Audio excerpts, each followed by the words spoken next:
Hey there guys, my name is Marcus, and in this video I'll show you a simple way how you can block a number on Signal. So what you want to do is like when you would hold someone here, or when you got like open someone in your chat, like here, go to the top right corner to the three dots, and then just click on this here, click on a name, and then you're gonna see block here, click block. Blocked people won't be able to call you or send you messages, and then you would simply block it.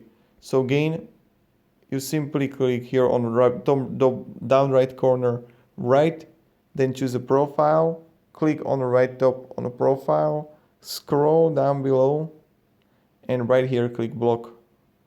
So thank you very much everybody for watching. If you have any questions guys, ask me down in the comments, and have a great day. See ya.